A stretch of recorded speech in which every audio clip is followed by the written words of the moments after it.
अगली सुबह रियाज खुद सलीम के घर आ पहुंचा। चेहरे पर मसनूई मुस्कुराहट, बातों में मिठास और आंखों में चालाकी। चलो सलीम, शहर चलते हैं, बस चंद कागजी काम है, किसी का नुकसान नहीं होगा। सलीम ने इनकार करना चाहा, मगर उसकी नज़र बच्चों के फटे जूतों पर पड़ी, जरीना के खाली बर्तनों पर पड़ी और उसकी जुबान रुक गई। आखिर वो रियाज के साथ शहर चल पड़ा। शहर का शोर, तेज बोलते लोग, एक छोटा सा दफ्तर। रियाज ने फाइलें सलीम के सामने रख दी।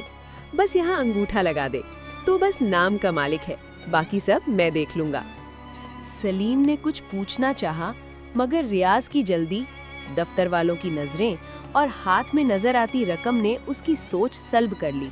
उसने अंगूठा लगा दिया, दस्तखत कर दिए और उसी लम्हे एक धोखा उसके नाम पर हो गया।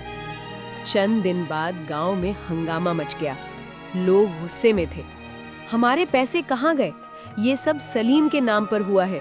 सलीम के कदमों तले जमीन निकल गई। रियाज, वो कहीं नजर नहीं आया। दिल जोर जोर से धड़कने लगा, हाथ कांपने लगे, आंखों के सामने बच्चे घूम गए। उसे पहली बार एहसास हुआ कि लालच ने उसे कहाँ ना खड़ा किया। उस रात जरीना रो पड़ी। ये उसके सब्र के टूटने की आवाज थी। गुर्बत हमने सही है सलीम, मगर ये बदनामी बच्चों को किस मुंह से देखेंगे? ये अल्फाज सलीम के दिल में तीर की तरह पैवस्त हो गए। उसने सर झुका लिया, वो समझ चुका था।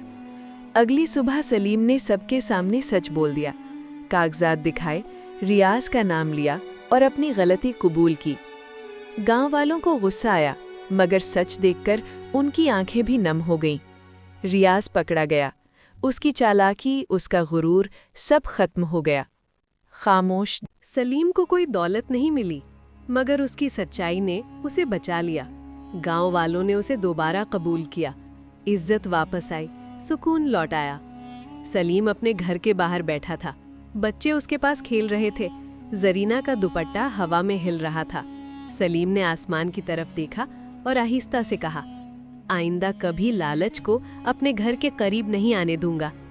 इस कहानी से हमें ये सबक मिलता है कि लालच सिर्फ पैसे का नहीं होता, वो इंसान की इज्जत, सुकून और पहचान भी छीन लेता है, और जो वक्त पर रुक जाए वही असल में सब कुछ बचा लेता है। अगर चाहो तो